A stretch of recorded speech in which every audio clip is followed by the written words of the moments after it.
अध्याय 2 सकारात्मक नज़रिया कैसे विकसित करें का पार्ट 5वां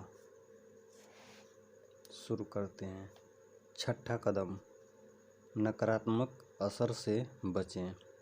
आजकल के नवयुवक बड़े लोगों के व्यवहार और मीडिया से बहुत जल्दी प्रभावित हो जाते हैं। साथियों का दबाव केवल बच्चों और किशोरों पर ही नहीं बल्कि बड़े लोगों पर भी असर डालता है। स्वाभिमान की कमी की वजह से लोगों में नहीं धन्यवाद कहकर बुरे असर से दूर रहने की हिम्मत नहीं होती। ये नकारात्मक प्रभाव क्या है? नकारात्मक सोच वाले लोग। एक चील का अंडा किसी तरह एक जंगली मुर्गी के घोंसले में चला गया और बाकी अंडों के साथ मिल गया। समय आने पर अंडा फूटा। चील का बच्चा अंडे से निकलने के बाद यह सोचता हुआ बड़ा हुआ कि वह मुर्गी है। वह उन्हीं कामों को करता जिन्हें मुर्गी करती थी।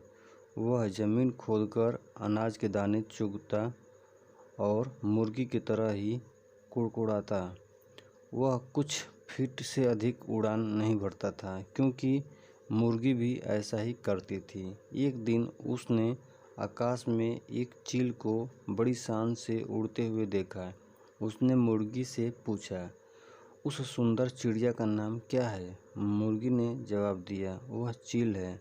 वह एक शानदार चिड़िया है, लेकिन तुम उसकी तरह उड़ान नहीं भर सकते क्योंकि तुम मुर्गी हो।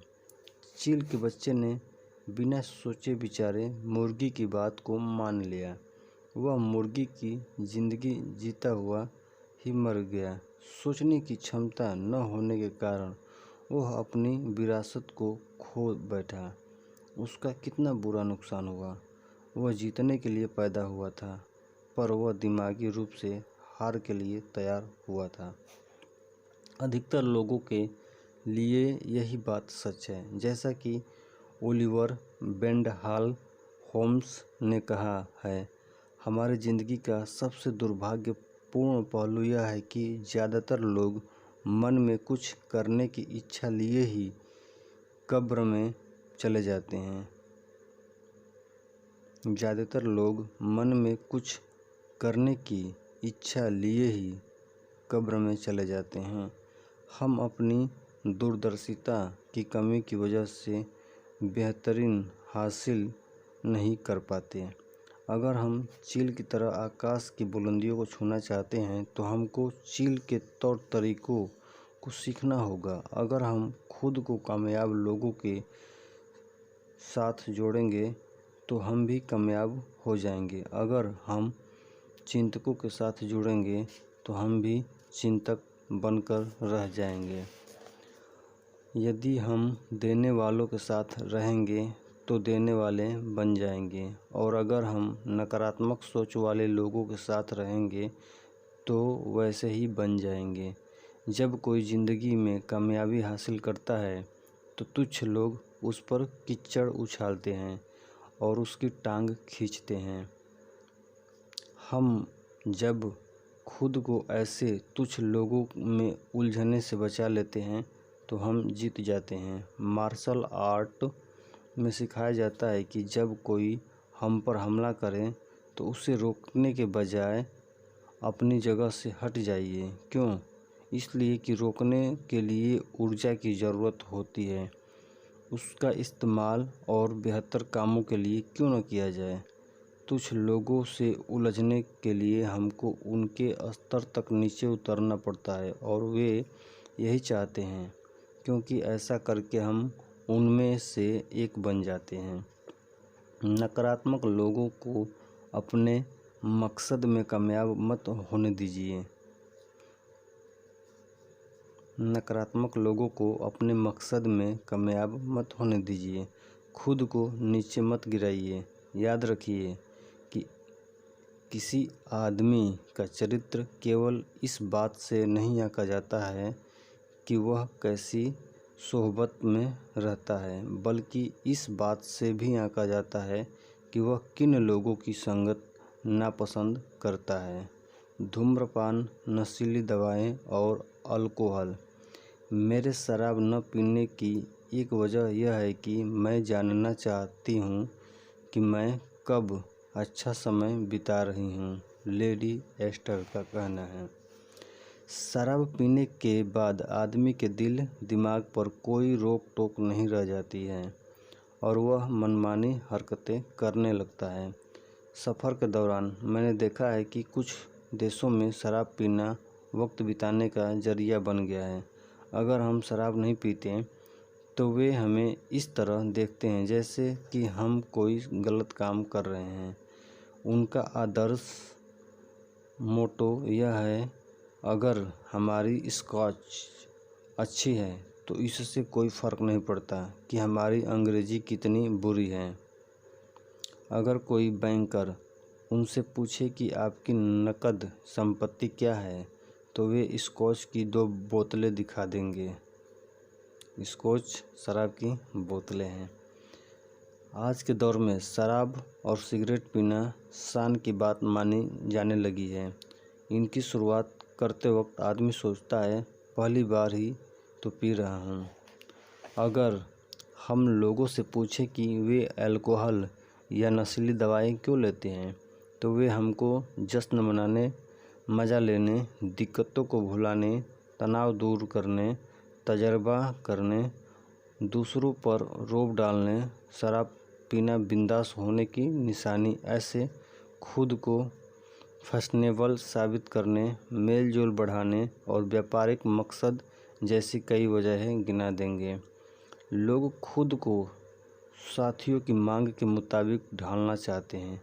मुझे ताज्जुब होता है कि क्या तुम मेरे दोस्त नहीं हो? बस एक जाम सफ़र के लिए, केवल एक जाम मेरी सेहत के लिए जैसे जुमले की वजह से साथियों के दबाव में कैसे आ जाते हैं। सामाजिक दबाव की वजह से शराब पीने वालों के अंजाम को इस कविता में बहुत अच्छी तरह दर्शाया गया है। मैंने तुम्हारी सेहत के लिए शराब खानों में पी है, मैंने तुम्हारी सेहत के लिए अपने घर में पी है, मैंने तुम्हारी सेहत के लिए इतनी बार पी है कि पीते पीते मैंने अपनी सेहत ही खराब कर ली है। एक बार फिर से, मैंने तुम्हारी सेहत के लिए शराब खानों में पी है, मैंने तुम्हारी सेहत के लिए अपने घर में ही पी है, मैंने तुम्हारी सेहत के लिए इतनी बार पी है कि पीते पीते मैंने अपनी ही सेहत खराब कर ली है। शराब पीकर गाड़ी चलाने में जिंदगियां चली जाती है। मेरी जॉनसन ने अपनी किताब इट्स किलिंग आवर किड्स में अमेरिकन हॉस्पिटल एसोसिएशन की रिपोर्टों का हवाला देते हुए लिखा है कि वहाँ अस्पतालों में दाखिल होने वाले आधे से अधिक मामले अल्कोहल से जुड़े होते हैं।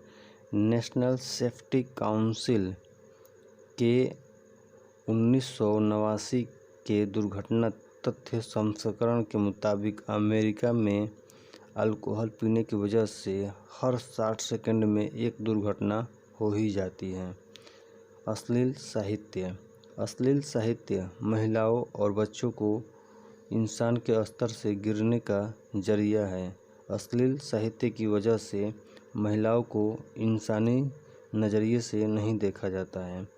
बच्चों का यौन शोषण होता है, शादियाँ टूटती है, यौन हिंसा बढ़ती है। नैतिक मूल्यों का मखौल उड़ता है। व्यक्ति, परिवार और समाज नष्ट होते हैं। अमेरिका में हर 46 सेकंड में किसी न किसी महिला के साथ बलात्कार हो ही जाता है। National victim center, crime victim research and treatment center सन 1992 बलात्कार करने वालों में से 86% लोगों ने स्वीकार किया है कि वे अश्लीलता से भरी वीडियो तथा साहित्य नियमित रूप से पढ़ते व देखते हैं। उनमें से 57% लोगों ने यह भी माना है कि यौन अपराध करते समय उन्होंने अश्लील साहित्य में बयान किए गए दृश्यों की नकल की थी। Doctor Williams Marshall. यह देखकर दुख होता है कि कुछ लोग पैसा कमाने के लिए इतना गिर जाते हैं कि अश्लील साहित्य की बिक्री को अपना पेशा बना लेते हैं। नकारात्मक फिल्में एवं टेलीविज़न कार्यक्रम। आजकल के बच्चों के नज़रिए और मूल्यों पर किसी और के बजाय फिल्मों और टेलीविज़न कार्यक्रमों का ज़्यादा असर पड़ता है। एक अनुमान के मुताबिक अमेरिका में बच्चे हाई स्कूल तक पहुंचते पहुंचते 20,000 घंटों के टेलीविज़न कार्यक्रम देख चुके हुए होते हैं और उनकी आंखों के सामने से 5,000 हत्याएं के दृश्य और अल्कोहल से संबंधित 1 लाख विज्ञापन गुजर चुके हुए होते हैं। इन टेलीविज़न कार्यक्रमों और विज्ञापनों से संदेश मिलता है कि शराब पीना मौज मस्ती है, सिगरेट पीना शान की बात है और नशीली दवाओं का तो जमाना ही चल रहा है। अगर अपराध इतनी तेज़ी से बढ़ रहे हैं तो इसमें हैरत की कोई बात नहीं है। टेलीविज़न धारावाहिक और कार्यक्रम तथा फिल्में शादी से पहले के और शादी के बाद पराये स्त्री पुरुषों के साथ कायम होने वाले शारीरिक संबंधों को बड़े लुभावने अंदाज में पेश करते हैं। इसलिए अगर रिश्तों में प्रतिबद्धता की कमी दिखाई देती है और तलाक के मामले बढ़ते जा रहे हैं तो हमें इस पर ताज्जुब नहीं होना चाहिए। कच्चे दिमाग वाले लोग मीडिया में देखी सुनी चीज़ों को ही अपने मानक और मानदंड बना लेते हैं। वैसे एक हद तक इन चीज़ों का असर हम सब पर होता है। गाली गलौज के इस्तेमाल से यही लगता है कि ऐसी भाषा का इस्तेमाल करने वाले के पास शब्दों की कमी है, वह खुद पर काबू नहीं रख पाता और उसमें आत्मानुशासन की कमी है। रॉक संगीत। कुछ लोकप्रिय गीत अश्लील हैं। हम जो संगीत सुनते हैं या कला के जिन प्रदर्शनों को देखते हैं वह हमारे अवचेतन मन पर असर डालता है। 7वां कदम, ज़रूरी कामों को पसंद करने की आदत डालें। जो ज़रूरी है उससे शुरू करें, फिर जो मुमकिन है वह करें और आप अचानक पाएंगे कि आप नामुमकिन काम भी आसानी से करने लगे हैं। कुछ काम ऐसे होते हैं जिन्हें हम पसंद करें या नापसंद करें, वे हमें करने ही पड़ते हैं। जैसे कि एक माँ अपने बच्चों की देखभाल हर हाल में करती है। कोई ज़रूरी नहीं है कि इसमें उसे हमेशा सुख मिलता हो, बल्कि कई बार तो यह तकलीफ देह हो सकता है। लेकिन हम ऐसे ज़रूरी कामों को पसंद करना सीख लें तो फिर नामुमकिन भी मुमकिन बन जाता है। 8वां कदम, अपने दिन की शुरुआत किसी अच्छे सकारात्मक काम से करें। सुबह के वक्त सबसे पहले कोई अच्छी चीज़ पढ़ें या सुनें या देखें। रात में अच्छी तरह सोने के बाद हमारा तनाव दूर हो चुका हुआ होता है और हमारा अवचेतन मन किसी बात को बड़ी आसानी से कबूल कर लेता है। इससे दिन भर के लिए एक लय बन जाती है और हमारी दिमागी सोच का ताना बाना सही रूप से हो जाता है, जिससे हमारा पूरा दिन अच्छा बन जाता है। खुद में बदलाव लाने के लिए हमें सोचे समझे ढंग से कोशिश करनी होगी और पूरे संकल्प के साथ अच्छे विचार और व्यवहार को अपनी ज़िंदगी का हिस्सा बनाना होगा। सकारात्मक विचार और व्यवहार को अपनाने का अभ्यास रोज़ करें और इसे तब तक जारी रखें जब तक यह आदत न बन जाए।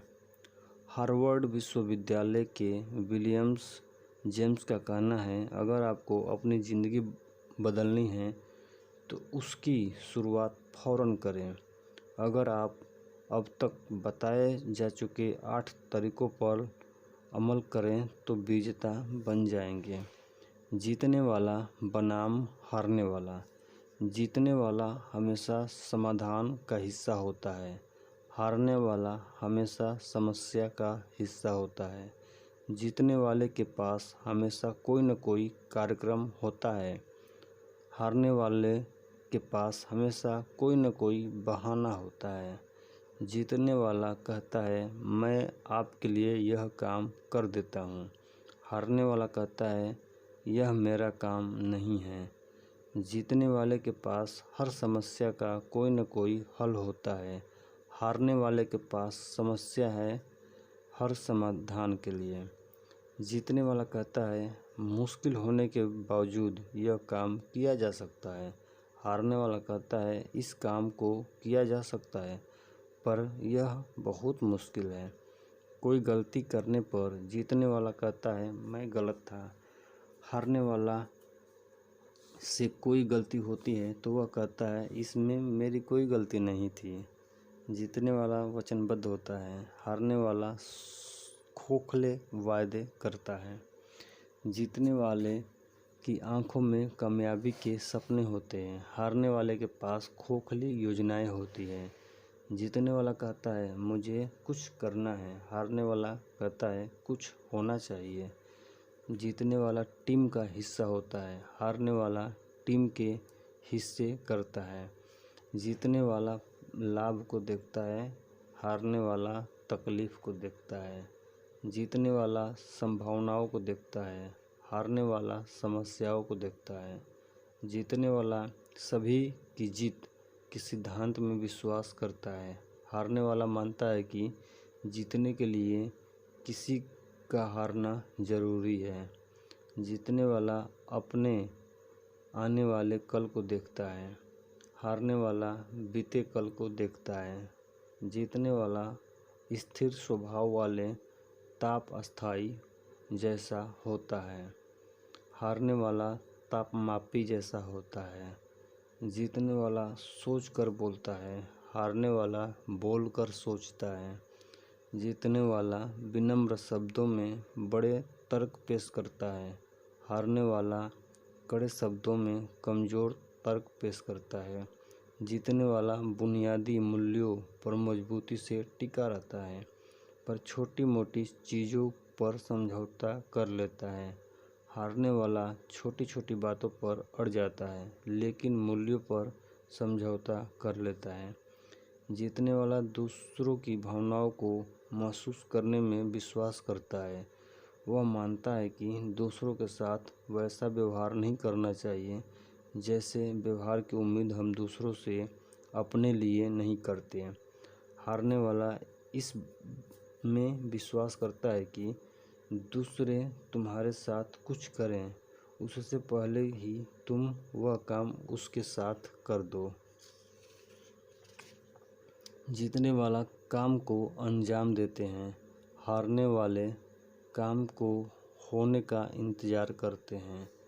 जीतने वाला जीतने की योजना बनाते हैं और तैयारी करते हैं, तैयारी ही मूल मंत्र है। जरूरी कदम। असफल होने पर आप निराश हो सकते हैं लेकिन अगर आपने कोशिश ही नहीं की तो आपका नाश हो जाएगा। एक बार फिर से, असफल होने पर आप निराश हो सकते हैं लेकिन अगर आपने कोशिश ही नहीं की तो आपका नाश हो जाएगा। मैं इस अध्याय को उन 8 कदमों को दोहरा के समाप्त करता हूँ जिनके बारे में चर्चा की जा चुकी है। पहला, अच्छी चीज़ों की तलाश करें। दूसरा, हर काम फौरन करने की आदत डालें। तीसरा, आसानमंद होने का नज़रिया बनाएं। चौथा, लगातार ज्ञान हासिल करने का कार्यक्रम तैयार करें। पाँचवा, अच्छे स्वाभिमान का निर्माण करें।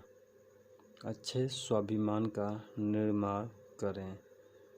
छठा, नकारात्मक असर से दूर रहें। सातवां, जो काम ज़रूरी है उन्हें पसंद करने की आदत डालें। 8. अच्छे ढंग से दिन की शुरुआत करें। अपने आप में हमेशा अच्छा महसूस करें। चेहरे पे जब मुस्कान हो तो समझो कि हम अपने आप में अच्छा महसूस कर रहे हैं, हम अच्छा सोच रहे हैं। लेकिन चेहरा उदास हो तो सोच लेना, समझ लेना कि हमारे अंदर कुछ गलत चल रही है। तो उसको सही सोचें, सही ढंग से सोचें या अच्छे सोचें। अपने आप निराश चेहरा अच्छा चेहरा में बदल जाएगा। दोस्तों, आज का ये पार्ट यहीं पे ख़त्म होता है। इसी के साथ साथ हमारा अध्याय 2 ख़त्म होने वाला है, ख़त्म हो चुका है। अब हम तीसरे अध्याय की ओर चलेंगे, जो कि नेक्स्ट पार्ट में आएगा। वो पार्ट है सफलता, जीत हासिल करने के तरीके। इस पार्ट को ज़रूर सुनें और जितने भी आप पार्ट सुन चुके हैं उसके लिए आपको बहुत बहुत धन्यवाद। आप जो जो सुने हुए हैं उनके लिए आप एक कार्य योजना, एक्शन प्लान बनाएं और उसको जो आप सुन चुके हैं कहीं लिख लें और लिख के उस पर थोड़ा ध्यान में रखें। उसको डेली देखें कि क्या क्या हमने सीखा है, क्या क्या अपने आप में बदलाव करना है। और अंत में एक टाइम टेबल बनाइए और उन बदलाव को लाने का संकल्प कीजिए प्रतिदिन उसको देखते हुए। और फिर अपने आप में एक अच्छा इंसान बनिए। अपने ज़िंदगी को एक सफल इंसान बनाने के लिए।